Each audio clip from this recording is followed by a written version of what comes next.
Okay. So good morning, everyone. I think we can start our today meeting. My name is Agnieszka Sznyk, and I'm representing Innovo, Institute for Innovation and Responsible Development. It's think tank for Poland, and I will tell you about a little bit more later. And today it's our last stop on a virtual tour where we present circular economy small and medium enterprises across Europe.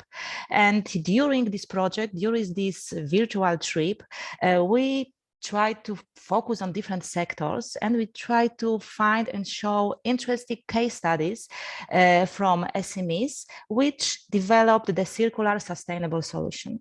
And today it's our last stops. It's in Poland, and we today focus on food, bioproducts, and bioeconomy. And we will show you few interesting examples, not only from Poland, but also from Netherlands and Northern Westphalia.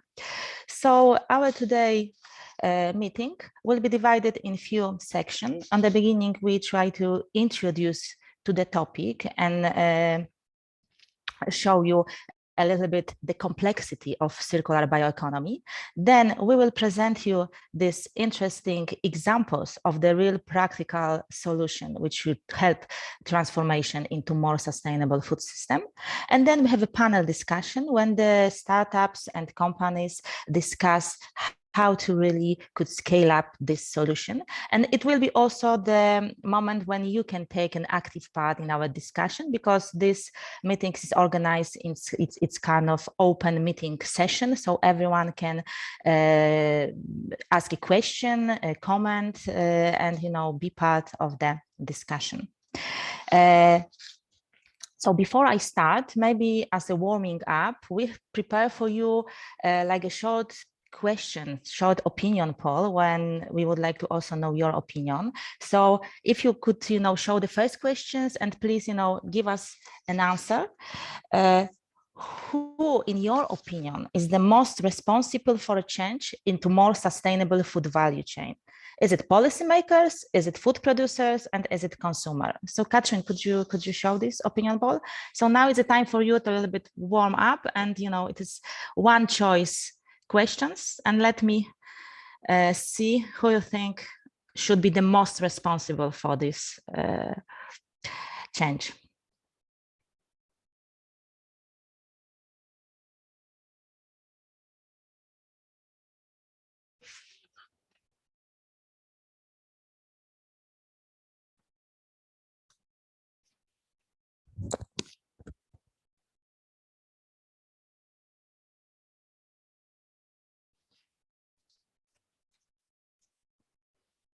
Do we have any result now? Yeah, there's still a few people missing. Yeah. Okay, so let me see. So policymaker. So you see that I think at the first place, we should change the system, yes, and prepare a good environment for different players, different stakeholders, yes, and then consumer. Okay, the business, food producers, and the last place. Okay, interesting. Thank you very much for that. So as I said, let's start from my presentation. I will share my screen with you and try to introduce you a little bit into bioeconomy topic. So as I said, I'm representing Polish think tank Innovo, and we also a member of a coordination group of European Circular Economy Stakeholder Platform. It is platform which is established by European Commission and Socio-Economic Committee. And the main goal is really support transformation into circular future, educate, raise awareness about different solution from circular, let's say, sectors. And I am responsible, and I'm also a leader of the leadership group for circular bioeconomy and sustainable food system. And last year we were pretty active. We organized a lot of different activities, which is called, for example, circular talks, when we try to discuss different angles of these topics. And we was focused on three main subject, main topics. It was governance and system change, urban food system transformation, food waste and resource efficiency. And also we prepare kind of summary, like reflection paper based on our discussion, which you can find of this European Circular Economy Stakeholder Platform webpage, and you can deep dive into the topic. There is also LinkedIn group for all enthusiasts, people who would like to be involved in that discussion. So I warmly welcome also join you and be part of this. Later on, we can send you also the link to join this LinkedIn group. And we also established coordinator, initiator of Polish Circular Hotspot.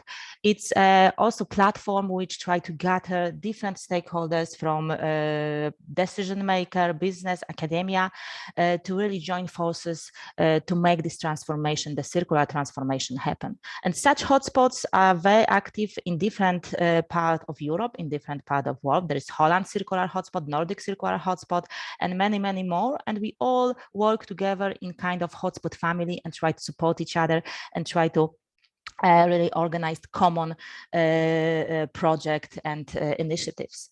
And already, as I said, this is last stop on this virtual tour, but there will be one more big event which summarize all these events, these meetings.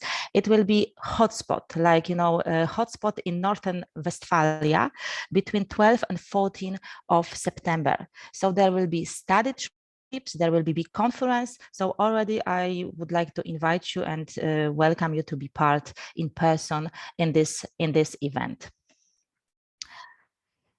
So as you see, food waste, it's become quite a huge problem. First of all, 1/3 food remains uneaten, although 10% of the population is starving. And only 2% of valuable nutrition found in food industry byproducts are recovered. And as you see, we waste a lot. We really waste a lot of food. So it's also equivalent of a lot of billion tons of CO2. And as you see, in Europe, we waste 174 kilogram food per person yearly.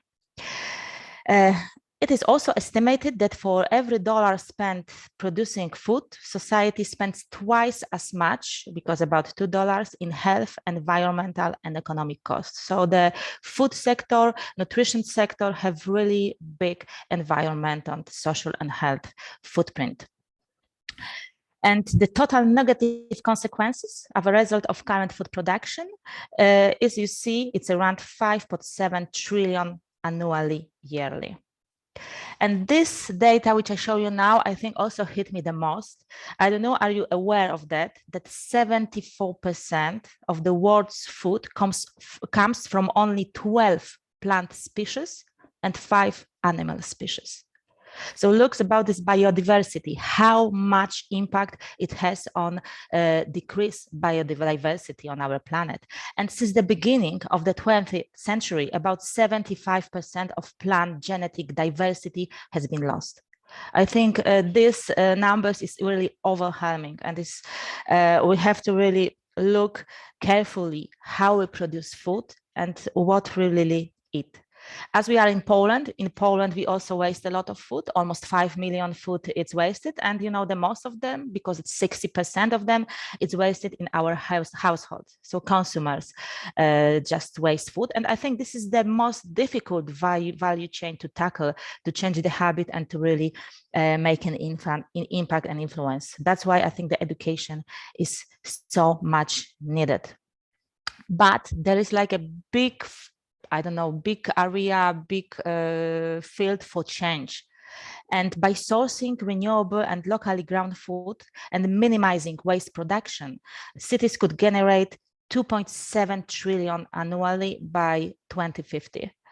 And 50% reduction in edible food waste by 2030 has the potential to reduce annual CO2 emissions by 1.4 billion tons. So this is a lot, and that's why we have to start to think about the food in a more regional, local way.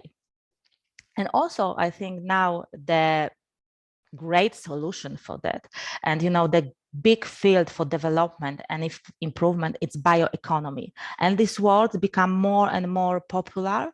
And I think there is like a big future for this sector. But what is bioeconomy? Bioeconomy is production based on the use of biotechnology, biomass, in the creation of various types of goods. And this sector actually combines different economy sectors such as agriculture, forestry, fishing, food industry, wood industry, paper, medical, pharmaceutical, chemical, energetic, more and more. So it's kind of like horizontal approach, which kind of gather all these different sectors and try to combine them and try to really make this industrial symbiosis. So that's why it's so important. As you see, it's this bioeconomy shows the different connection between different sectors and between different activities and between different value chain. So actually now technology allows us to convert different bio waste in very kind of value product. And bioeconomy solution also use different tools, different methods. First of all, of course, cradle to cradle solution, then regenerative agriculture, cascading, which I tell you a little bit more. As I say, industrial symbiosis, then one valuable, the one like, the waste for one sector could be valuable product for another sector, for another value chain. And that's why we have to look at this very kind of systemic. Of course, wastewater and sewage management sector, there is also resource of a lot of valuable resources. And we have to start to design and to establish biohubs and biorefineries. This is also the future. And bioeconomy, I think it's crucial to close the loop in a circular economy. It's one of the most important, I think, elements. And when we see on the food waste hierarchy, how we have to treat our waste. So of course, on the first level, it's prevent. Yes, we should prevent to produce waste, and we have to look on our food in a very sustainable, respectful way. Then the second level, it's reuse. We have to try to reuse in different value chain as much as we can. Of course, redistribution to people is very important, but as you see, food is very sensitive product, so it's quite difficult to redistribute, especially the food, start to be rotten or, lost they date, which is allow us to eat the food. So it's kind of also sensitive topic. So now technology in bioeconomy give us a lot of different methods when we can really this rotten, it's uneaten food which we can't redistribute to people, convert in different product. As you see, recycle, waste sent to anaerobic digestion or waste compost and produce as valuable nutrition for soil. The second, the last levels is recover other value energy. So energy, it's kind of the lowest level of the food waste hierarchy, and that's should be the last moment when we really can't convert or transform our bioproduct. And of course, dispose. It's the level which we really should avoid, talking about the food waste and bio waste. So cascading, what is cascading? Cascading is a word also quite often used in bioeconomy. When you have a bioproducts, for example, after one cycle, and we can't use it anymore as it is, then we try to use particle-based product. And it comes from, for example, the wood industry. Yes, so when we have a table and we can't use a table, but we can, the different kind of elements of the table and, reuses in different other furniture, for example. So then we use the particle. If we can't use it particle because it's so broken, we can use the fiber from this, yes, fiber-based product. If we can't use fiber, then we can use bio-based chemical products. And now, chemical sectors offer us a lot of plenty different techniques and possibilities, but we really convert everything with anything, actually, just a matter of the scaling up. And of course, the last, the least the least element is energy, for example, electricity and heat. So this is the step, the phase, the stage which we really have to do the least when we really can do anything with that.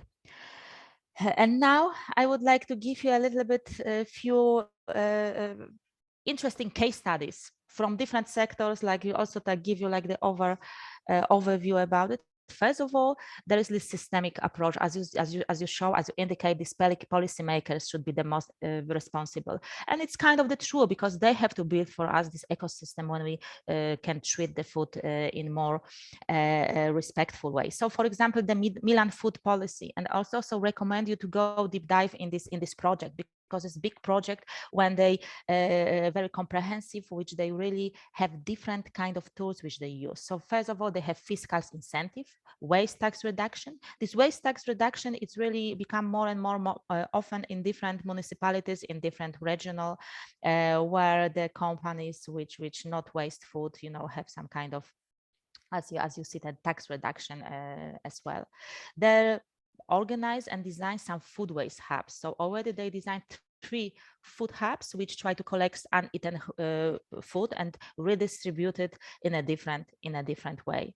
They also have the open street market. They have educational programs for food, for example, then provide food like kind of doggy bags. So all pupils which don't eat their food in the school canteen, then they take this food in the doggy bag home. So it's also kind of education method, and to teach children to not waste food. So, but they have a lot of different activities, but we don't have time for now to deep dive.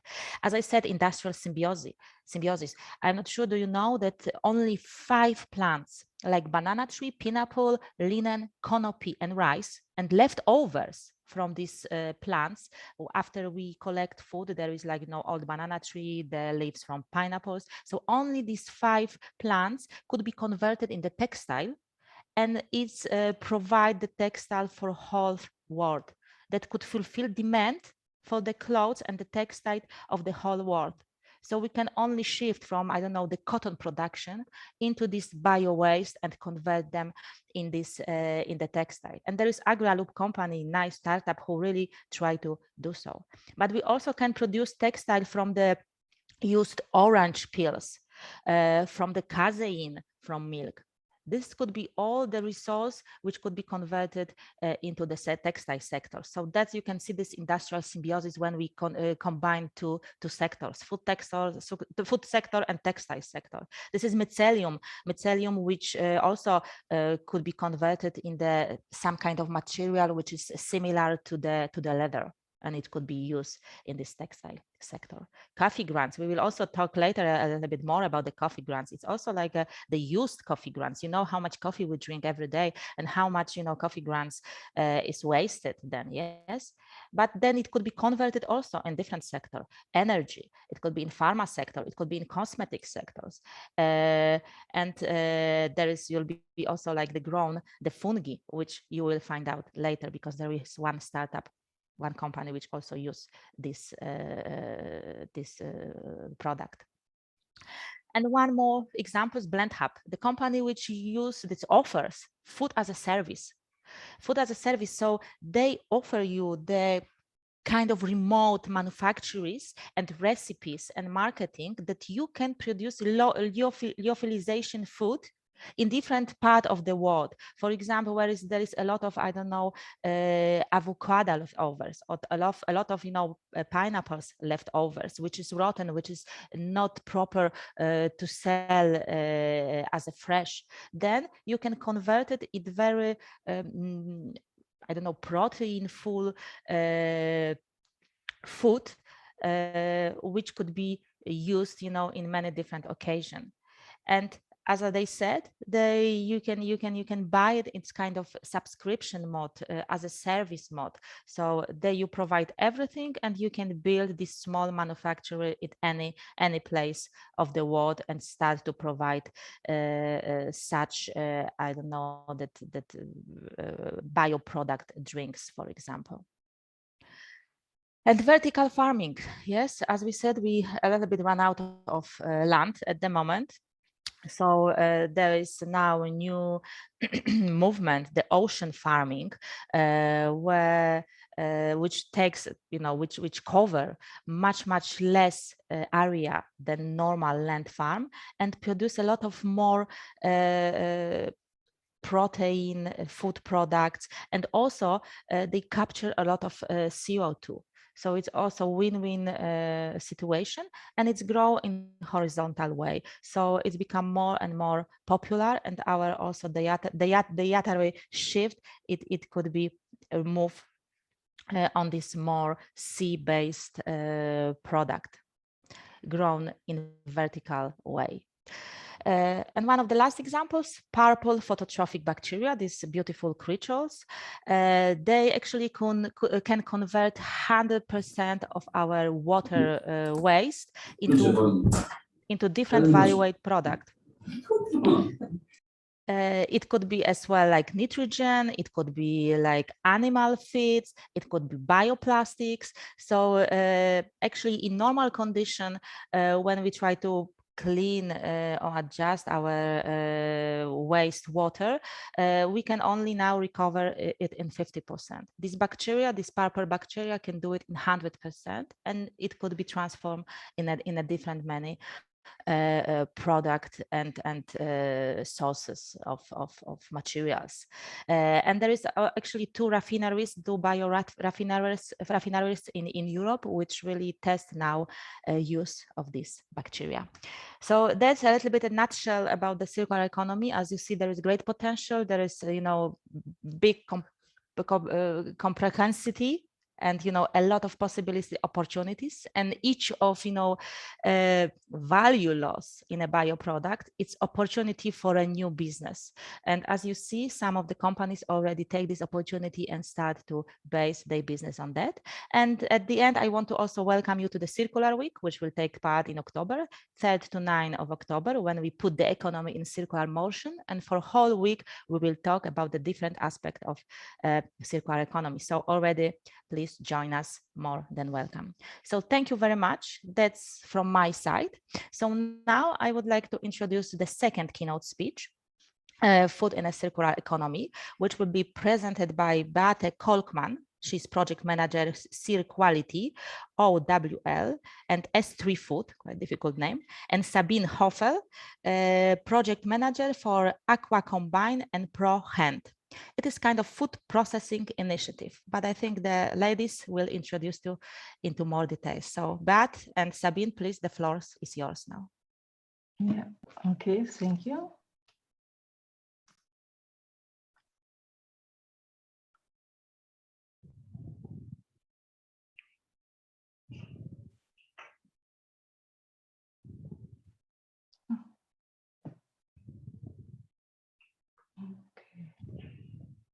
Okay, good morning and thank you for inviting us.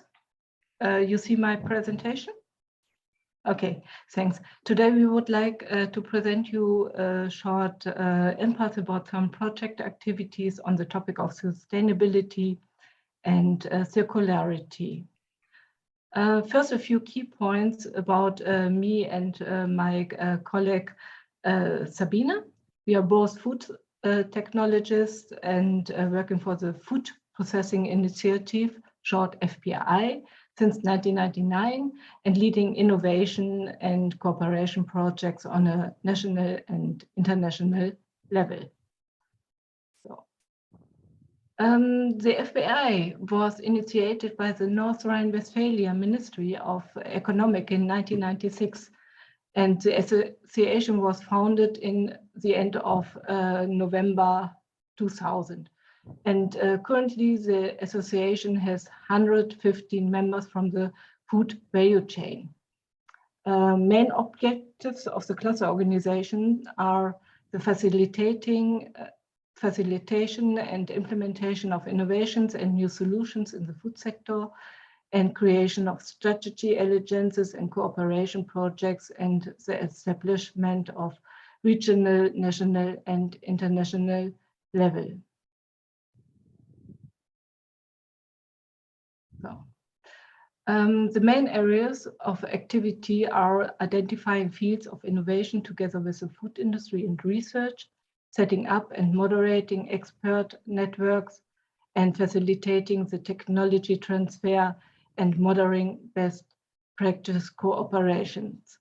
We seek solutions for the challenges of today and tomorrow, and the dialogue between the actors is always important to us.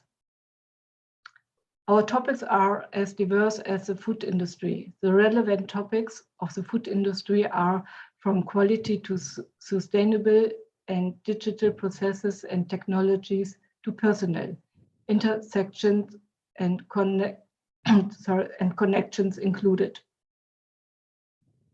The food industry in North Rhine-Westphalia. North Rhine-Westphalia is one of the most important food locations in Germany. 90% of the companies are SMEs. Global players such as Dr. Oetker, Haribo, Centis have their headquarters in North Rhine-Westphalia. 5 of the 10 food retailers with the highest turnover in Germany are based in North Rhine-Westphalia. For example, the groups Rewe, Aldi, Metro, Leckerland, and Tengelmann. And the market is strongly price-oriented. Where do we stand as a society today? What are the challenges when we talk about circular economy? Shortage of resources, population growth, packaging mountains growing, demands from society and politics on the subject of climate, resources, and one less is more is increasing. Calls for change are getting louder, and the current situation of rising energy costs and standstills in the supply chain does not make it easier. The challenges are increasing for medium-sized businesses. The dimensions of circular economy in the food industry. We take a holistic and systemic approach when it comes to circular economy. Only if we succeed in developing solutions that incorporate biological, technological, organizational, and economic dimensions will the circular economy concept support the transformation towards sustainable food systems.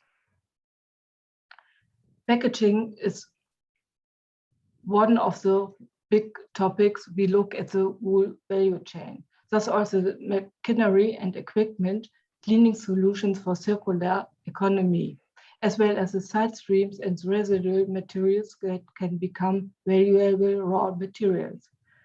But new business models, products development, and digital solutions, as well as bioeconomy solutions are other topics we look at. The focus is always on finding comprehensive, practical solutions. Now to selected projects, the quality overall, S3 Food, ProHand, and Aqua combined. The project consortium Quality overall, which consists of 5 industry networks and the University of Applied Sciences Bielefeld and the VDI overall. We started 2019 with the vision of working with economy and science. As part of our Quality overall project, we have conducted expert discussions and talked about opportunities.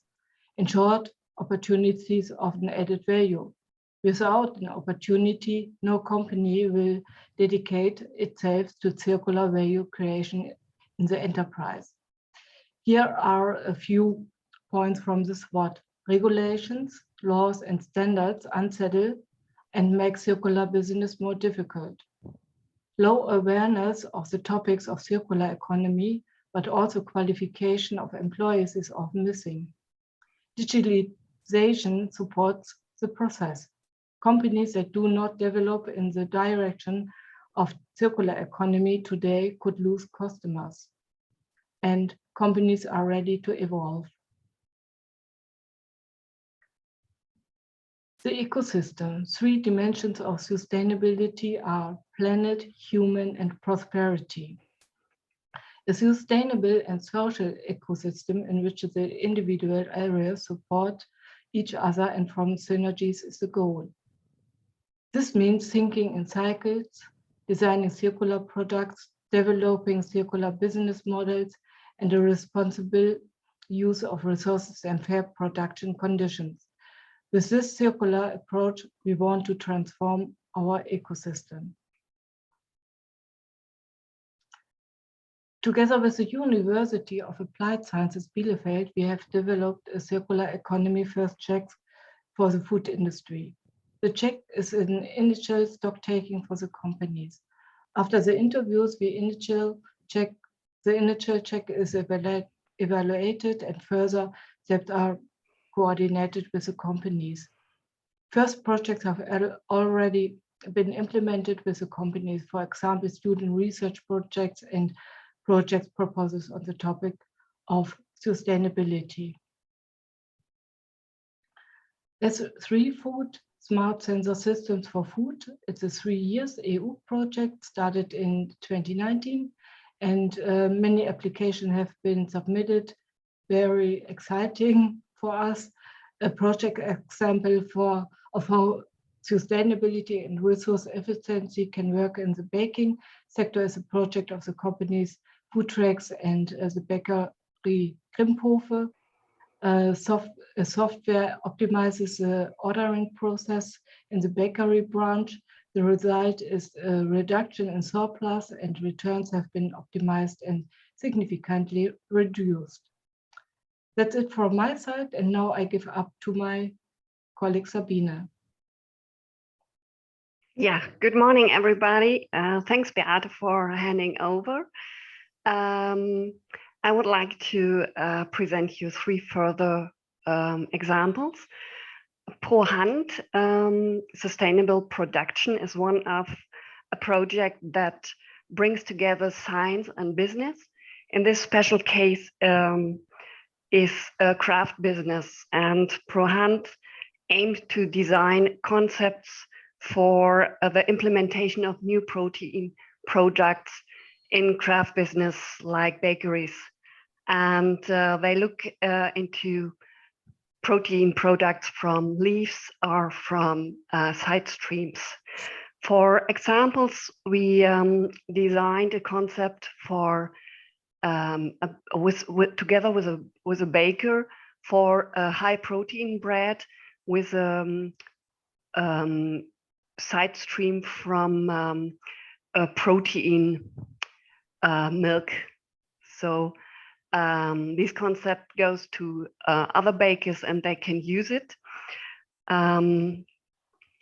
What is the idea behind this project is to make bakeries, traditional bakeries or traditional craft businesses more unique and more sustainable, and for that this will strengthen the whole business. And as everybody know, handicrafts are very important for our food.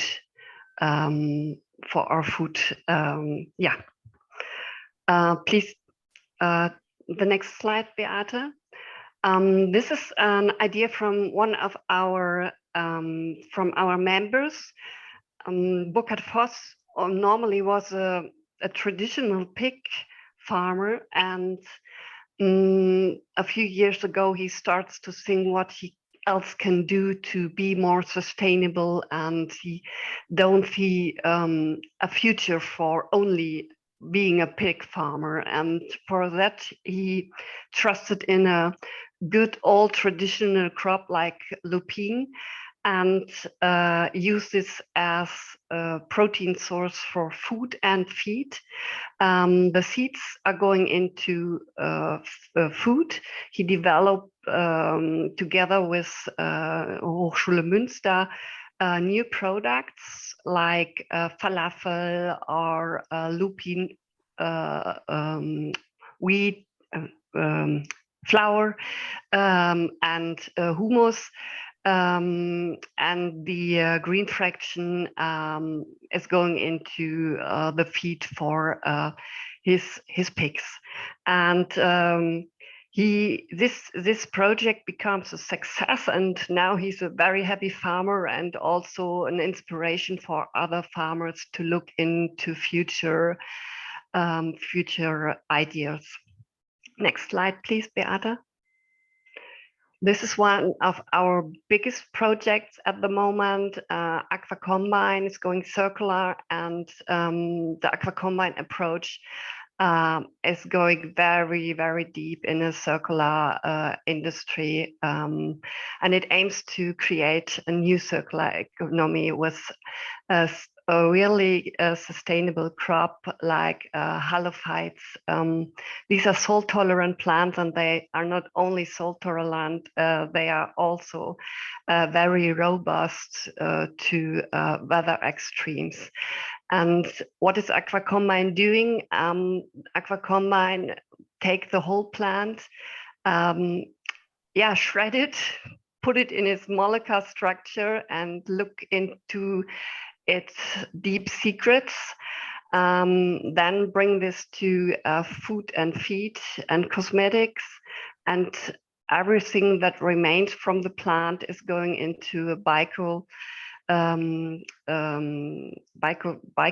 bioprocessing, like making charcoal or using it as a biogas compound to produce biogas. It's also used as a fish feed, and the plant is also used growing on the surface of the fish water to clean the fish for water and grow with the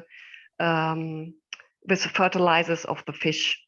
The fish poop is used as fertilizers for the plants. So it's a good approach, and the first results are very surprising and very good. The cosmetical section bring out that there are very good inflammatory effects on skin diseases, and it's also an old crop that pops up again, and now with a modern scientific approaches, we can go deeper into this plant. That was the 3 examples from my side, and that's also my part. Okay, what's next? What's next in circular economy? As you could see before, it's a huge theme for FBI, and we are working on it a long time, and we will work on it through the next few years, if it's sustainability or economic, circular economic or something else. However it is named, we are looking into project that makes the food production better for the nature and for humans. So you can switch to the next slide. I guess there's one more. Yes, okay, what's next? We also have some events. We stick to the German because there are really German topics, and the speakers will have their presentation in German. So if anybody there in German and have want to take place in one of these events, you can see it here. I guess the presentation will send out to you afterwards or put on a website. And if not, you can find these informations, also the informations from our projects, on our website, www.foodprocessing.de. So thank you very much, and thank you from my side.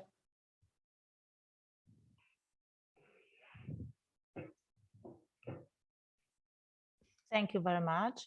So now maybe the time for the second opinion poll, because we would like to check your opinion as well. So could you show the second questions? And then we would like to ask you, what in your opinion, what actions should we take as a community? So you can have a multiple choices, but let's pick 2, up to 3 maximum. So what should be the priority? Urban farming, just reduce food waste, reduce consumptions, development and implementation of food sharing platform, searching for new business opportunities in biowaste and food value chain, or kids education? So please, what is in your opinion most relevant and what actions we should take as a community?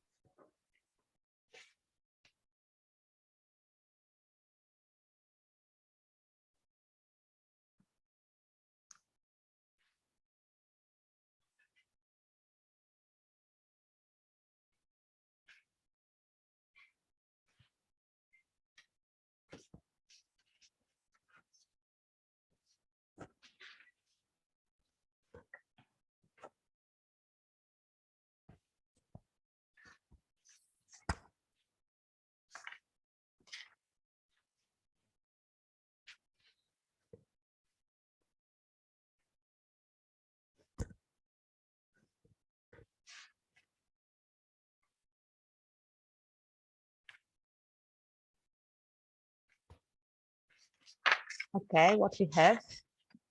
So reduce, yes, as we said, this 5, 3R or etc. It's always reduce. That's true. And what else we have? Searching for new business opportunities in biowaste and food value chain. Okay, quite surprising. It's urban farming, so you don't want to grow your plants in the cities, because for me it sounds pretty appealing, but okay. And kids education, yeah, it's a long-term process, but for sure it must be taken into account. So thank you very much, very interesting from my side. And now let's go to talk and discuss the real business cases. So we have with us 5 companies from 3 countries. We have Listne Tut and Matilda Schirle. We have Piersling and Trevor Weiss. We have Sandfood and Annabel Hogendorn. We have Rebread and Katarzyna Młynarczyk. And we have Leroma with Marina Billinger. So there is company from Poland, from Netherlands, and from Northern Westphalia, but they will introduce themselves in a second, because firstly, we would like to show a short video, which we prepare especially for this stop for this event. So let's show the video now, please.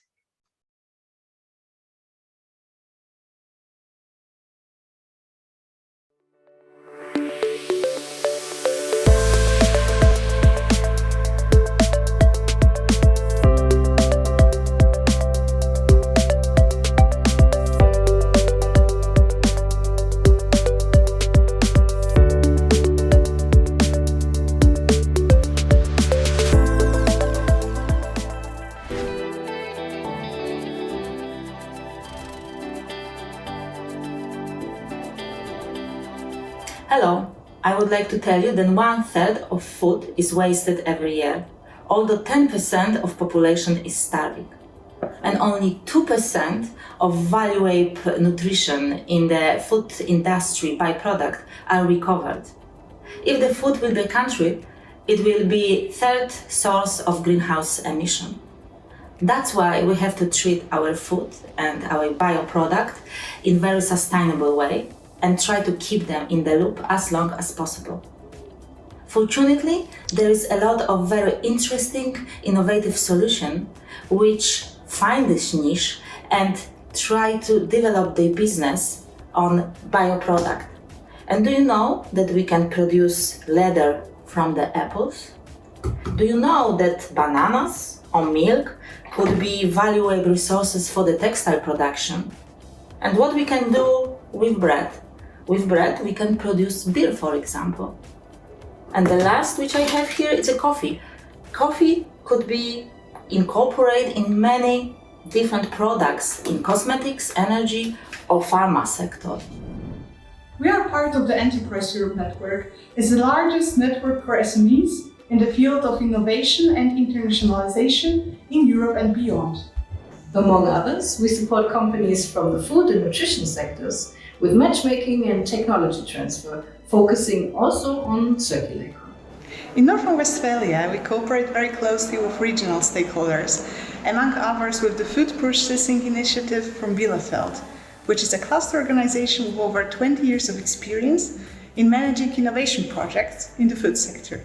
FPI is a cluster organization in the German food sector, and our mission is to facilitate the application of innovative solutions in food industry to support sustainable development and competitiveness of the many small and medium-sized companies in our networks. Sustainability topics are on the agenda of food companies for many, many years. On the one hand, in markets with low margins, this is an economic necessity. On the other hand, regarding the environmental sustainability of food production, it is an obligation to lower the negative impacts.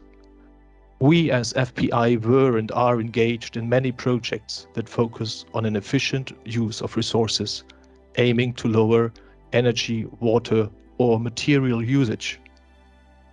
Yet, the idea of circular economy is different. It is not only looking at the efficiency, but at effectiveness of measures taken. From this perspective, the circular economy concept is rather new to food industry. We started the project Quality OWL in 2019. Together with cluster and research partners from our region, we develop first ideas together with companies and stakeholders from the innovation ecosystem. We bring together the pioneers of circular economy and support the development and transfer of workable solutions into practical applications. It is a starting point to think and act circular. And yes, we experience big interest from our members. Still, we see the need for more support to companies to adopt the ideas and concepts of circular economy. From our experience, qualification of and collaboration among actors in the various food chains are key topics to pave the way towards circular economy in food production.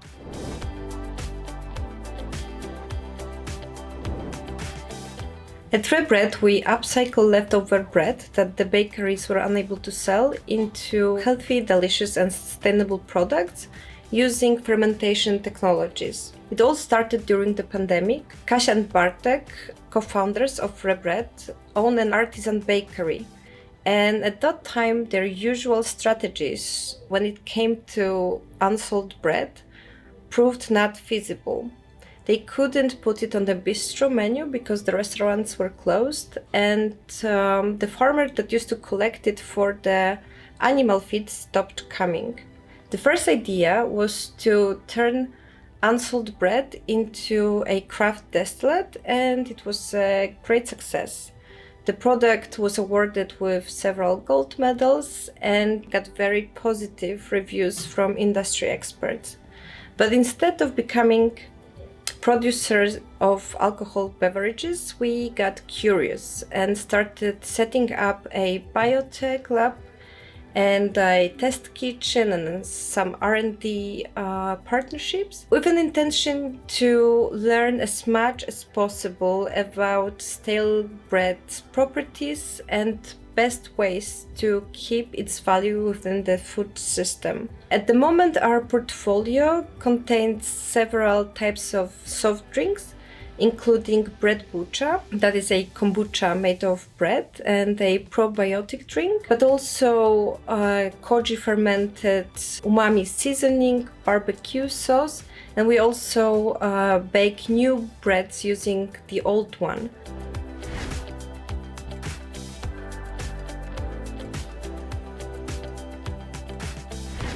Our goal is to cultivate gourmet mushrooms on urban waste materials right here in the city.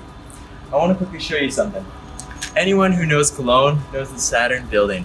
It's a symbol of the inner Cologne city, and we're nestled right here in the heart of the city. Let's take a look. Our farm is located right here in the central area of Cologne. We were lucky enough to find an old catering kitchen, which provides us the perfect environment for us to do this cultivation process. What do we mean by cultivating mushrooms on waste products? Well, we collect old beer grains, coffee grounds, as well as old bread and mix it together with other materials. Deep down in our deep basement is where the process begins, in our incubation room. In this dark, warm area of our building, the incubation begins and the mushrooms start to cultivate onto this substrate. A second layer above allows us to build up fruiting chambers where we can use digitalization as well as modern day controlled agriculture techniques to provide a really controlled environment where the mushrooms can grow. Up here on the ground level is where we have our gastro kitchen, and it allows us to produce mushroom products as well as interact with our community.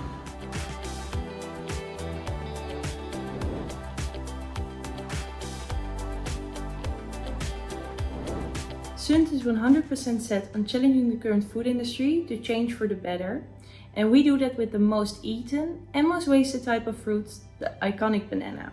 Millions of perfectly edible bananas end up as waste each year in European ports simply because they cannot make it to the supermarkets with a bright green peel. In our very own and actually world's first banana factory, we turn these rejected bananas into a high quality, consistent banana puree that we, for instance, sell to ice makers, smoothie makers, etc. But we also use for our very own products. Banana-based innovative bakery products such as banana bread or donuts that innovate the current bakery shelves that are very much in need of change. By doing so, we actually make sure that that rejected banana that was supposed to be on the supermarket shelves ends up there anyway. Also, since we offer banana importers a cost reduction, they are able to push this back into the banana chain, making sure that the grower benefits from our solution as well. Our first production line is focused entirely on waste of banana importers, but in the future we will also work with, for instance, waste from retailers to fight banana waste throughout the chain. And we'll make sure that in the end we will also bring back the banana peel into the chain, and that's actually how we will close the entire banana food chain. We are basically at the point that a circular economy is not a question, it's our future.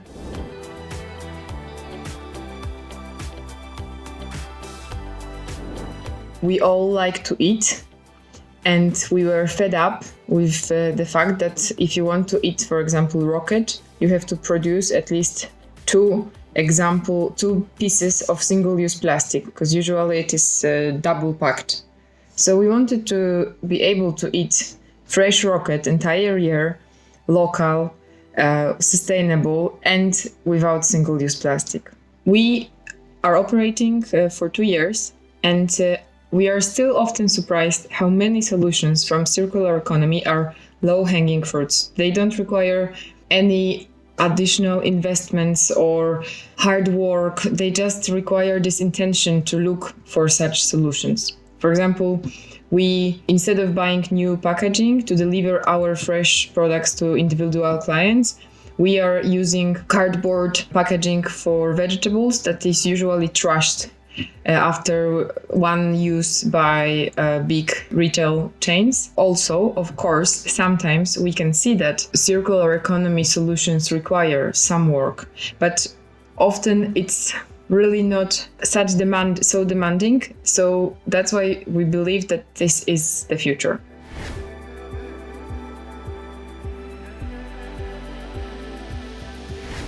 I'm Marina from the Roma. I founded the company to connect food ingredient suppliers and food producers through a digital marketplace and platform. We help companies to create a better procurement process for food ingredients and, of course, to reduce inefficiencies. When companies have side streams, leftovers, primary products, or half-processed products which they don't need anymore, they can put it on our marketplace, and we mediate it not only within the food processing industry, but also neighboring industries like cosmetic, pharmaceutical, cleaning, and even the construction business. In that case, we help all companies to reduce food waste and to reduce resource waste. We create bioeconomy and circular economy by combining all those companies, and our goal is to be the matchmaker of all food products and side streams coming from the agriculture and food processing industry. Let's simplify the future of change. We will take you in a journey when you can learn about the new circular solution and innovative entrepreneurs who really try to close the loop and develop bioeconomy.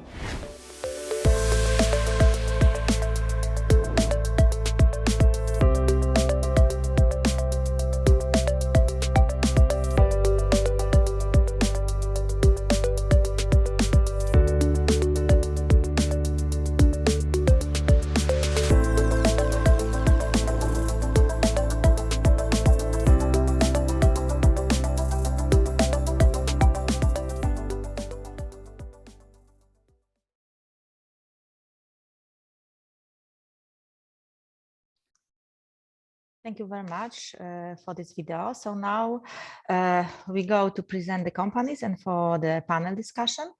So you have a sneak peek what these 5 companies doing and what is their business based on. But now we would like to let them to tell you directly some kind of elevator pitch and description what they doing. So maybe let's start with Lisne Sud and Matilda Schirle. Hello, Matilda. Hi, can you hear me? Yes, we can hear you. Okay, awesome. So in terms of short description, we are running Lisne Sud. We also go by name Future Friendly Farm, because we have a vertical farm in Warsaw. That's our first farm. Now we are building a second one. A vertical farm means that we are growing plants, eatable plants, in a closed environment that we control totally. So we control temperature, lighting, etc. And this way we can produce perfect conditions for our plants, so they grow. They grow well and fast. And I'm mentioning that in context of the food waste that we are discussing today as well, because when we have perfect conditions for all the plants, the percentage of plants which are off for some reason is much lower than on the traditional farming. We can sell much higher percentage of our crops than regular farmers. That's one thing. Another thing is that we use 90% less water than traditional farming, because we use the water in a circular way. And another is that we can totally go without any pesticides. So we have eco certificate because we don't use any pesticides at all. So in few sentences, that's what's vertical farming and few of its pros. And in terms of us, we grow on our farm microgreens and herbs. Microgreens are something like Sprouts Plus. That's the way you can think about it. And also we are building hardware. So we are not only producing fresh food, but we can also build vertical farms either for restaurants or schools, but also bigger farms for food producers like greens producers. And what else? And we are quite proud and happy that we've managed to create products which are totally without single-use plastic, because we deliver them to stores. Our delivery chain is very short, it's just a few kilometers. And we deliver them in either without packaging, or if we use any packaging, it's we are either using this several times, or it's not from the plastic. Shall I add anything else? I think for now it's enough. For sure, we will have some more questions in a second, but thank you very much. And I must admit, I love cooking and I quite often buy your product. It's a perfect the addition, like the final touch of your micro lives. It looks beautiful and very tasty. So thank you much. And I have to admit, it's kind of advantage that you don't use these plastic pots. You can, it's very nice. Thank you very much. So now let's go for mushroom solution. And Trevor, yes, please, Link Company. Yes. What do you do? Thank you so much for the quick introduction there. Yes, as seen in the video, I'm the mushroom guy. I founded Pilsling with my business partner Christian 2 years ago. And essentially, our business model is quite simple. We collect urban waste products from breweries, cafes, and bakeries. We bring those used materials to our farm. We make a sustainable substrate, which is then used to grow gourmet mushrooms, and we then sell those mushrooms back to those restaurant partners. That substrate can then be composted or used as a sustainable material. Something that we're actually experimenting in-house with is designing composite materials that are made out of that mycelium. In one of the earlier presentations, we heard about Milo, which is another active player in the scene. And essentially, we are an urban farm. The second poll of the day actually showed that actually not very many people are thinking urban farming is one of the solutions. And I'm actually here to probably agree. You know, urban farming is not going to save the world. It can probably be a strategy on how we, you know, think about resources. But actually, one of the main things I wanted to talk about in that quick video was our main advantage is not that we're growing mushrooms on waste materials. Sure, we save a couple tons of coffee grounds that would normally go into the waste streams, or we can divert a few tons of used beer grains, but that's actually not a lot. What the real potential of urban agriculture is that we can actually bring people to our farm and show them what we're doing. We're actually located right in the Cologne inner city. So we're a 5-minute walk from the main train station. And what we're trying to do here is actually turn this place into a living lab, because it's not the ideas that we have in-house here. It's not about how much resources we can recycle, but it's about the network that we can build within the city and the people that we can bring here, show them what we're doing, and really combine our efforts together. Because like I said, farming mushrooms in the city is not going to change the world, but together, a bunch of motivated startups in one place, that can really make a difference. Thank you very much, Trevor. So now, banana, what we can do with banana? Sound food. Hi, well, we can do a lot with bananas. I think we heard that already. My name is Annabelle, and I'm focusing on growing our brand Sant and the Banana Factory, since we have found a solution for the millions kilos of bananas that are being wasted globally in ports. They are being destroyed on a very large scale. In Europe alone, I think it's 60 to 180,000 tons alone that's being wasted simply because the ripening process has started of these bananas. And at the same time, 35,000 tons of banana puree is imported besides bananas, since there's a big demand for it. But that actually means that the entire demand of banana puree could be met with the total waste in European ports, since this waste is actually still edible. So in our and in world's first banana factory, we turn bananas rejected due to cosmetic reasons, simply because they're not green enough, into a high quality banana puree. And on one side, we use that to sell to ice cream makers, smoothie makers, etc. And on the other side, we use it to create innovative food products, to innovate the bakery departments that are in need for some change, we believe, because they're a little bit outdated, you could say. And we try to use our consumer products as well to get the story of food waste out there and to lose the tree hugger image of fighting food waste. So our business model is designed to make impact from the grower through to the consumer, and we have a lot of challenges ahead of us still, but we believe that there's a large scalability in our business model, which will also help us to make more and more impact over the years. Yeah, we are trying to have a pioneering role in the food waste business. Thank you very much. Sounds very interesting. So now let's get to Poland and to bread, what we can do to not waste our uneaten bread. Katarzyna and the Rebread company. Yes, thank you. I'm really excited to, after the video, also to tell you something about the Rebread. I'm a co-founder of Rebread and initiator also of the basis of the Rebread, which was the artisan bakery. So the Handelek restaurant and gastronomy concept, which developed into the artisan bakery in 2019, just before the pandemic. So of course, in a problem focused approach, we identified a problem in our artisan bakery with unsold stale bread. And also, of course, data today was mentioned about the food waste and about the bread.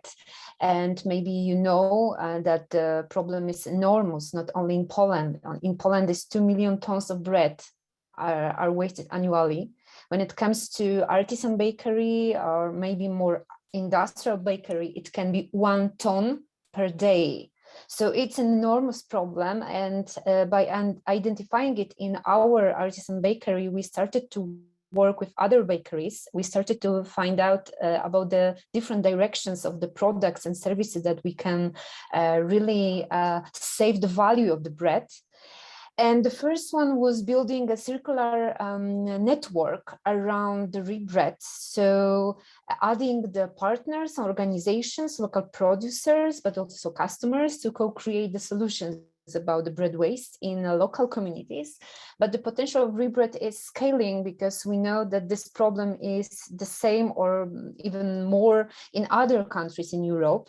So the first directions that rebread was made, apart from the gold medal alcohol drink, is of course making more impact by scaling different product lines.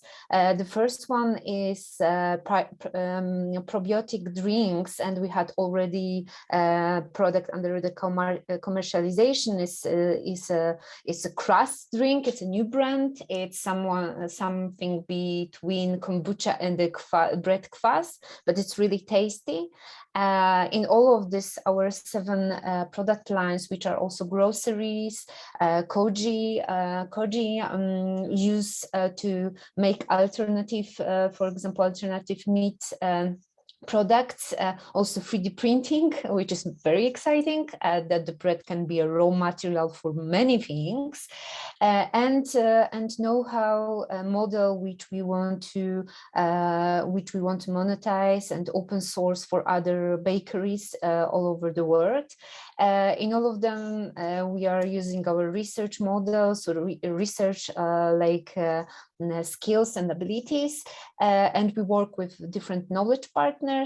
Now, like finishing the information about the rebread is that we are looking for other R&D paths for all of our lines. One is also cosmetics, which is really like on their stage, on their path to really develop after a couple of grants and innovation vouchers and acceleration programs, and in our team, which is the first thing that we can make an impact. They are biotechnologists, marketing strategists, like innovation managers, and also people like me, which are really focused on developing the circular models in food areas and food service sector.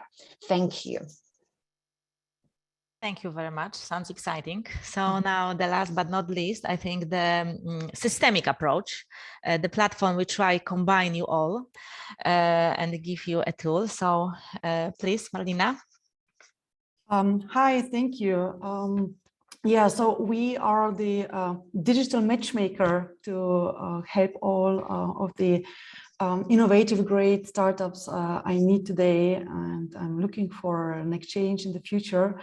And of course, I'm coming from the food processing industry, and I try to matchmake my industry clients with startups like you and great innovative technologies. So how we do that is basically we have a B2B platform for food ingredients, so to source the right product with the specialist criteria, and to make the procurement more efficient, and also to source maybe more locally, and not only regular available products, but also surpluses, which are being already here imported, produced, or warehoused in Europe. So you don't need to import it from outside of Europe. And we matchmake supplier of ingredients, half-processed products, primary products, and side streams with buyers. And therefore we have 2 business models, like it's a search engine, like mini Google for food ingredients, and eBay, a marketplace for surpluses. So when customers of mine, big producers, did a miscalculation, or they had calculation of a production order, and we are talking about 50 tons of soya texturate, or 20 tons of protein, or 100 tons of chamomile flowers, which are being wasted and utilized or burned, and we help those companies to resell it to the food industry or even neighboring industries. And of course, our third business model is side stream matchmaking, that our companies, when they see your great ideas and new technologies, and they would like to do that, but they say the problem we have is to receive a big amount of side streams, which we can pool on our platform and provide, for example, 100 tons of a special side stream for one buyer, for one processor. And yeah, our goal is the pyramid we talked about, to climb up on the waste pyramid. If it's not possible, then anything which we can save from biogas plantation, we are happy about. And so we match like simple things, like one product is being switched to the different food industries, but even like when it's we talk about side streams, and it can go to other neighboring industries, which we combine and help sourcing.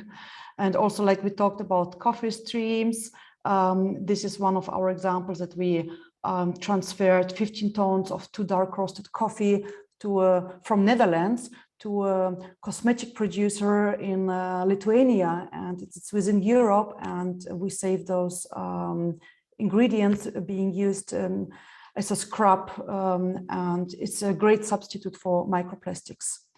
Our next steps are that we are building a side stream database. This is in progress, and basically we are looking for partners. So when you are looking for side streams, or you have companies who have side streams, just contact us. This is what we are doing within the next 6 months. And also we are looking for partners for grant applications within the national and international projects. We have already experience.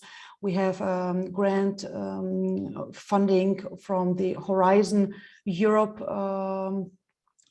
grant projects, and we work with 27 partners all across Europe. So we are experienced in that, and we are looking for more projects.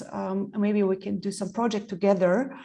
So I'm open, just email me and contact me on LinkedIn, just write my name down, and would be happy to connect. Thank you. Thank you very much. So as you see, Trevor, you mentioned that it's difficult to scale up, yes? And maybe you can't make a difference, but maybe with support of such platform and systemic approach, then we can make a change and scale it up, because I think this is also crucial to really transform our economy into circular way. So before we go to this panel discussion and questions from the audience, from our participants, maybe the last questions or our opinion poll, and also our company, please look at this, because I want to also comment on that questions. So the third question is what should be the priority for policymakers and businesses to establish sustainable circular value chains? Is it an urban food system transformation? Is it like to more focus on alternative dietary and protein shift, or just food waste and resource efficiency, or change of governance in food system? I know it's not easy, and maybe it's also could be multiple choice, but let's say 2, because we have only 4. So you can pick 2. Answer, and just to try to prioritize this. I know it's all of them, it's important and should be taken to the account, but we have to start from something.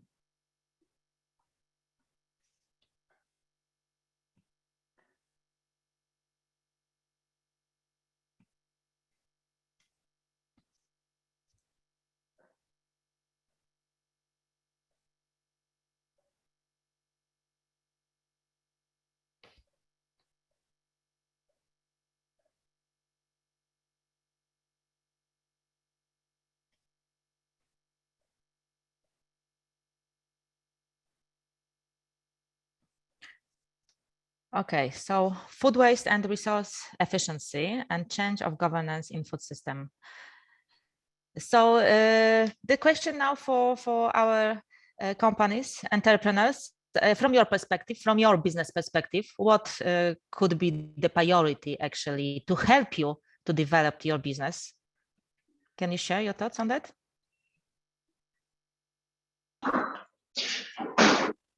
I think yeah, thank you. I think it's quite interesting. I selected actually the two higher choices, but for me, it's the way the question was asked is a little bit strange. I think for me, reducing food waste and being resource efficient is sort of the goal. And then the other three are almost strategies on how to get there. And so as a small business, and especially one that's using waste products, especially producing food in the city, these are such highly regulated industries. And as time goes forward, as we progress as a city, as Europe, our regulations on these industries even get stricter. And that's probably a good thing. It's best to protect our health, and we don't want to be growing food on contaminated materials. But at the same time, it's a bit of a paradox when we're trying to then, find innovative ways to use waste materials to grow food. You're suddenly running into a lot of regulations. And so in some ways, as a business owner, I say, deregulation is a good thing, but then at the same time, I'm a consumer of these products as well. So I believe in strong regulation. The other things as well, we really need a societal shift on how we perceive food, perceive the value of food, and what we value as a food product. So obviously there's a massive shift going on from a very meat-based diet to a more plant-based. It's a growing trend, especially within cities, especially among young people, especially among educated people. But this is still a very localized trend. It's certainly growing, but I think we're at the very beginning of this. And there's a lot of startups, there's a lot of innovation happening around this. There's innovation on, creating fermented lab-grown food products. There's strategies on how to just create plant-based burgers out of things. And as a farm, we're producing mushrooms. So obviously we're kind of involved in this dialogue a little bit. We right now produce quite a lot of mushrooms. In our current facility, our goal is to produce 500 to 700 kilos per week. And that's quite a lot to be delivering onto local restaurants. So we need to come up with a strategy on how to deal with our excess production. And one of the ways is perhaps to create a mushroom-based burger or a sausage. And then presenting this to the people and showing this is a valuable food product. Of course, it's going to involve a nice marketing campaign, but as well, it's really about shifting how we look at food, how we look at what's valuable, what's healthy. And then we need the support from regulations that then say, okay, you're allowed to actually do this in a safe and appropriate way. And that's how we get to resource efficiency. Thank you very much. Anyone would like to add something to that? Yeah, I completely agree, actually. I think it's very interesting what you're saying about how we need to change the value of food. And I think that's it's a very interesting aspect with food waste, since it's not officially in the food chain anymore. It's literally waste. So it's actually quite challenging to, in terms of regulations. I think that's something that we struggle with as well. For instance, banana puree can be imported with 0% fees, but bananas that are wasted are actually, people are paying to destroy them. But as soon as we are using the waste to do something good with it, to make positive impact, we actually need to pay the normal import fees. So that's something we have been struggling with for a few years now, or we've been talking to many government parties to discuss how it's possible that we are that we want to have a circular economy, but that regulations are still so outdated, I would say, that they are not stimulating circular solutions. So I think that's a very interesting aspect, how we still find it very scary to change those rules and regulations, yet we do want to have circular businesses. So I think that's definitely a huge gap right now. So I would, for instance, find it very interesting to have fiscal or tax benefits for companies that make positive impact, or that are sustainable, or that use residual flows. Am I saying that correctly? Yeah. So if we have benefits there, I think it's nothing bad for the big companies like the big Unilevers or Shell companies or whatever. For them, it's not really an issue. I mean, they're still doing the same thing, but like companies that are trying to do a good thing are more stimulated to do so and have actually the opportunity to scale up as well. So I think that there's an interesting opportunity there. Thank you very much. So maybe I ask about Poland, because how you see it from your perspective? Is it like a good environment for developing such business? Because from my perspective, I know this bioeconomy, it's still on a very, very beginning stage of phase. How do you see that the Polish companies? Yeah, maybe I would add to all of these things that in Rubrid, we are trying to, start from the very beginning when it comes to building awareness and creating the standards for efficiency, for cost reduction, and building more resilience on the market, because we already know that this is something which is important. And actually, we had from a couple of co-creation workshops with our clients and partners, and also EIT Food, which is one of the organizations that is supporting these initiatives, and we created some idea. Of course, it's not a new thing, because I know that you already, I hope you know, some examples of circular local hubs. So starting from building a local hub, local community, created with local producers, restaurants, HoReCa sector, people from food organizations, knowledge partners, like, for example, also the city governance, involving the government into that, but at a local scale at first. And the circular local hubs will need to have the goal to create some kind of standards for example, waste management. This will be a couple of rules to implement inside, for example, restaurant or food production, but it's really needed to focus and somehow to attract all of the stakeholders that can have the impact for scaling it, for example, for other cities, for other countries. Yes, so we have the proof, and also we got a little fund for creating such a first circular local hub, and it will be a Krakow, and I hope that it will end up into standards and some kind of rules and scheme for creating this kind of social communities and standards for example, waste management, and it will be scaling up into other organizations or communities, countries, cities. So this is from my side, starting from the local maybe community, creating some standards, trying to go far higher and scaling it up. Thank you very much. Matilda, maybe you would like to add something to that?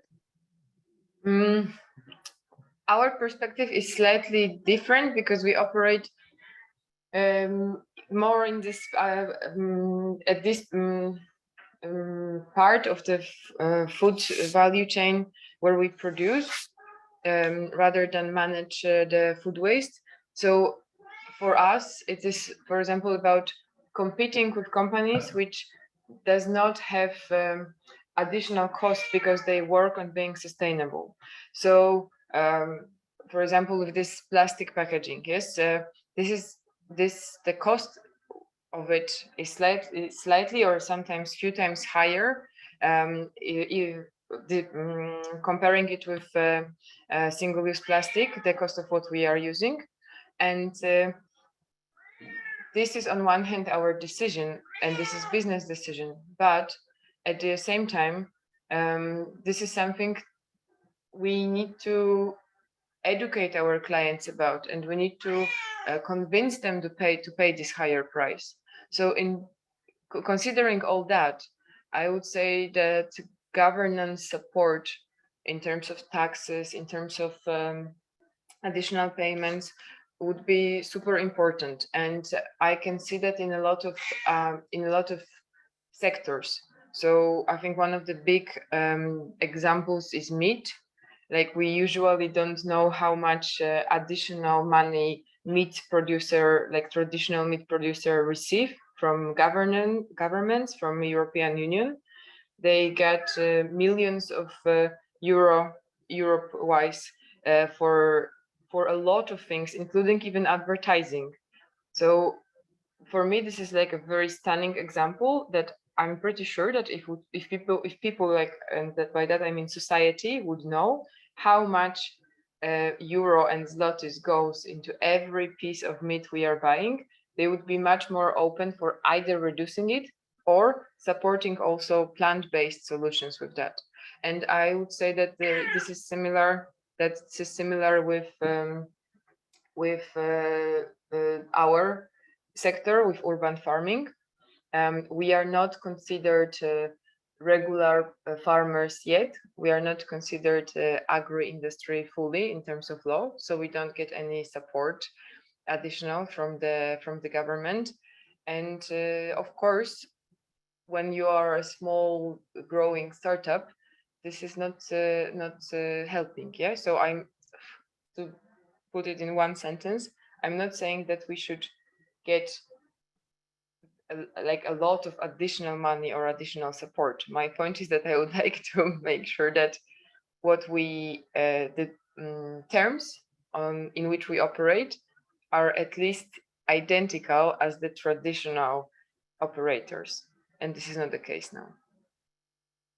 Thank you very much. I think you touch very important point, because we always say that these unsustainable products are cheaper, but are they really cheaper? They have a lot of hidden costs, which we maybe not cover by buying the product, but we have to cover it as society. Yes, there is a lot of costs which we have to cover in health, in the kind of environment, and societal issues. So it's not really cheaper, although it's just a hidden cost, and that's why I think it must be changed. Yes, and to give incentive to companies like yours, and also the public procurement, it have a role here, the green, sustainable, circular public procurement, which can help you probably scale up. That's for sure. So Marina, I don't know your perspective for that, and also my question: do you see the interest among, I don't know, different companies to use your platform? Is it easy to convince them to be part of that? Yes, thank you. So I wrote down like 3 parts. So I agree completely with all 4 startups, and everybody's looking like at different problems, and we have a lot of pillars where we could change a lot. And the first one, of course, a low regulation, is that we have to work on that. And sometimes as a young startup, you think it's impossible, but we think it's necessary to do also some steps to talk with political parties, with hubs, with organizations, to push special things forward, so these regulations will change, and also to point out already existed regulations. For example, we have France, they have a lot of new regulations that companies are not allowed to throw away food anymore. And the tax adjustments, which Annabelle was talking about. Yeah, we all need this in all areas, and I'm guessing also in Poland, but in Germany, it's like also really crazy for our customers. And what we do now is, of course, the customers who normally pay the VAT of donating products, and when they sell it, basically they can sell it for a lower price and not paying the VAT. And this is like what our approach is, to force the industry, the processing industry, towards more sustainability, because we tell them we make it profitable.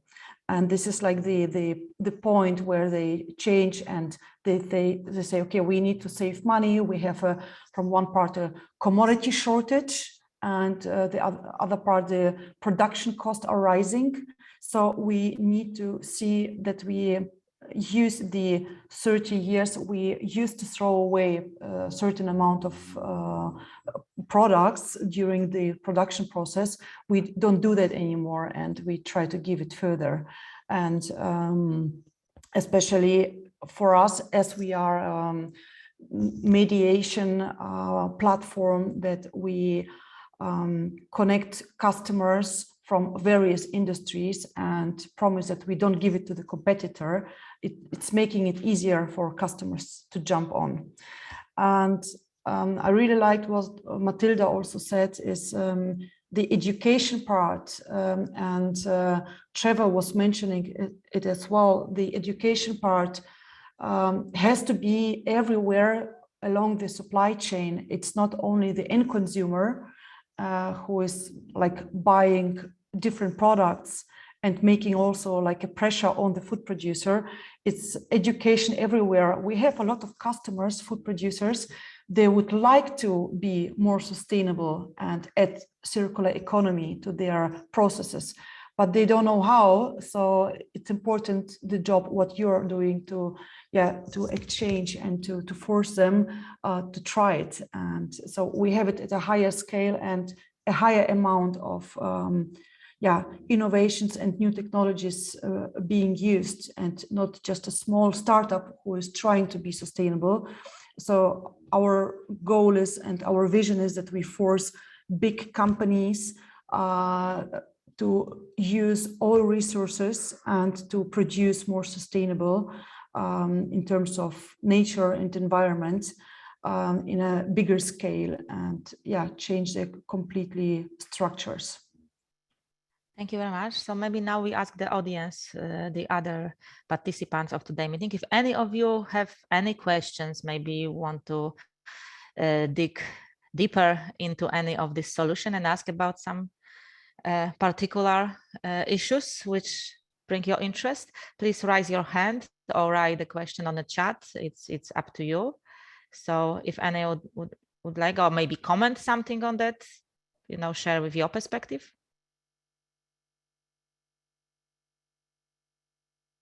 So,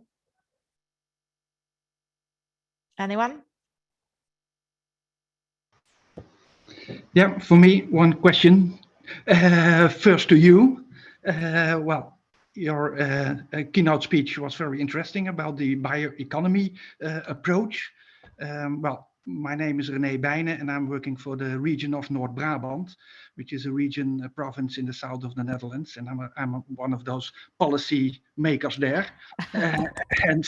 So we are also working on circular economy, and well, we do have an implementation agenda, and there we're working on 5 transition agendas, which is on building and infrastructure, and on manufacturing industry, but also on biomass and food, and then on plastics, and also on consumer goods. So, and I'm also working in this biomass and food transition agenda.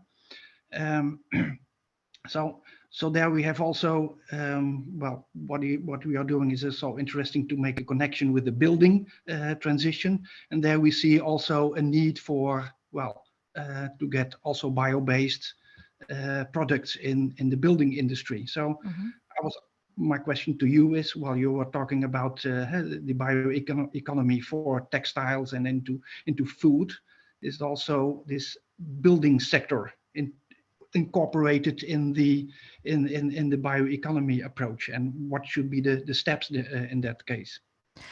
No, absolutely. You're right. Maybe I should add it next time, the construction sector, which is, also under our radar. It's very important. And actually, construction sector is a great example for this industrial symbiosis.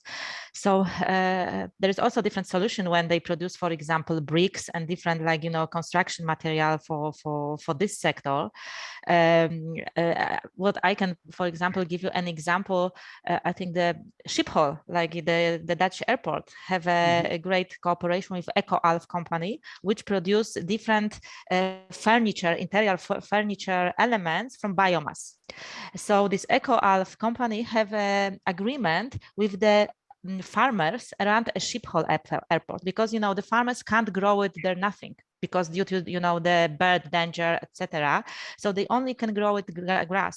So this EcoAlf company, it's not EcoAlf, I think it's EcoAlf name. I don't know, maybe I mistake the name, but it's like, so they have an agreement with these farmers and they collect the grass, which can't be used in any other purpose. They produce this furniture product and they sell it to Schiphol Airport. So it's really like, triple like symbiosis. So there's a lot of examples. Yes, you're right. How did it start? For now, for example, in Poland, I know that still legislation, it's, beyond, because they not allow especially from this biomass from municipal waste, can't be incorporated into any kind of product, for example, construction, which easily could be used there. So that's true. I don't know, Okay, does it answer your question, or is it like you well, want... well, indeed, that is also important part to have this integrated into this bioeconomy approach. I think this is interesting also for us. Another question is about looking for new business models for farmers. And well, I heard the halophyte and also the lupine growing. So maybe who could explain a little bit more about in which way this could be also a good new business model for farmers or other plants. So I'm not sure.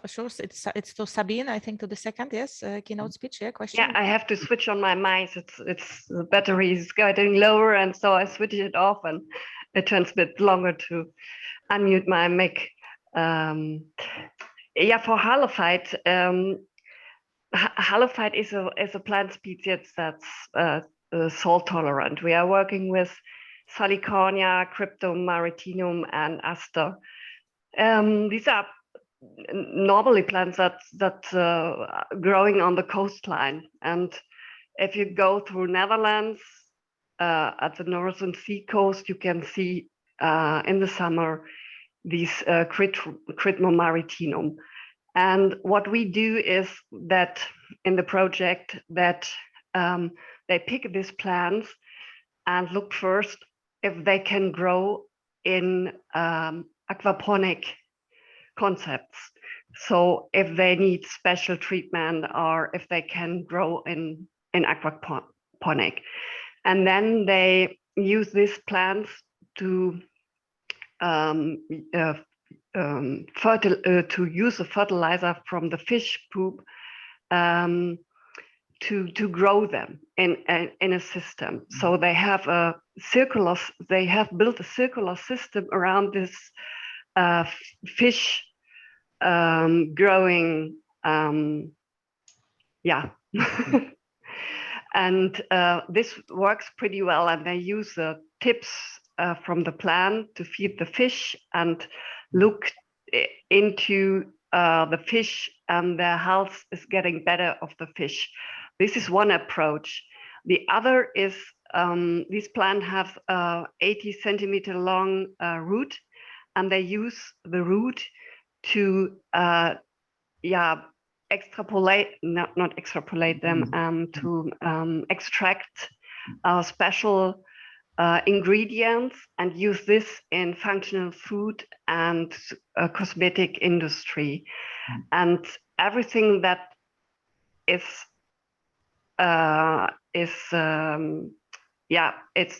every stuff that remains is used for this biorefinery process to, and they are working together with farmers that already produces Salicornia in farmland and sea coast that would be flooded by the sea. But what they did at the moment is they can only sell the tips. This is what we like to eat, everybody from us. And if anybody don't try it, please try it. They are delicious. But the rest of the plant is not used, or is used as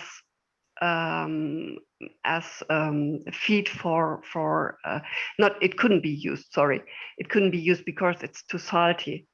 Therefore, AquaCombine is looking for other products and processes. Okay. Mm-hmm. You've also calculated how many hectares you need, or no? Yeah, that's one of the things we are doing in the project, but at the moment we are at the half of the project time. And this is one of the last steps to go deeper in the business models, to calculate what it will cost. They do it already, but not in that details that they that we can talk about it at this moment. But this is one of the tasks that we are dealing with. So yeah. Okay. Well. Well, I can, well, in comparison into our region of North Brabant, we are very much focusing on the sugar beet. Yeah. And to grow the sugar beet and calculate how many hectares. It will be also a business model for farmers, and to use every part of the sugar beet, not only for refinery sugar, but also for chemistry and other sectors. Okay. Yeah. Thank you. Yeah. Thank you very much. Anyone? I can maybe add to it that there is a big, if that's interesting for you, there is a big aquaponic project growing up. They are building it right now in the north of Poland, and it will be really, really big. It will be like few hectares big in terms of the area. And what they do that's quite unusual, like they are using fish, as you mentioned, but they use them just as the source of fertilizers. They don't eat them later. That's the whole idea is purely focused on growing greens this way. Okay. Yeah. That's quite an unusual approach to aquaponic, but yeah, I thought that it will be interesting for you to know that there are such projects already also in Poland. Yeah. Do you have a name for me? Because it's good to make a contact, because yeah, we can help each other with thinking beyond these projects. And if you could, I don't have it right now, but I'm happy to find it. So if you could give me your email on the chat, I will contact you. Okay. You can Matilda, I also super curious about it. So if you can share with me as well, like that, and okay. I can then pass it, to all. So anyone. Okay. Anyone would like to add something to that? Because we are all about to finish our today meeting. So I think the last questions or the last comment today. Anyone?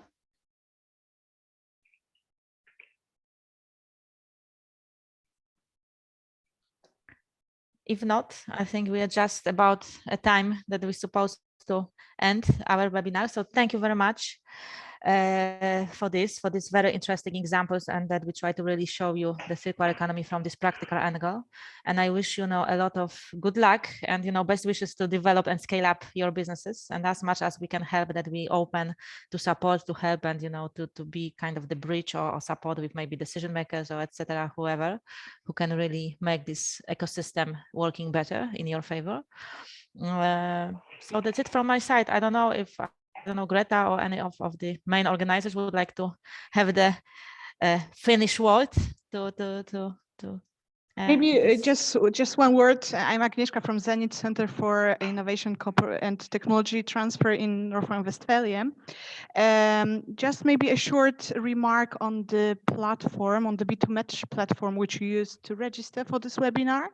You can still use it for other events, and you can participate in the matchmaking that is integrated in this platform, which means that you can book B2B meetings, one-to-one meetings with other participants. We have over 800 participants that registered to the platform, so that you can have a look what kind of products they offer, what kind of products they are looking for, and you can make contact with them.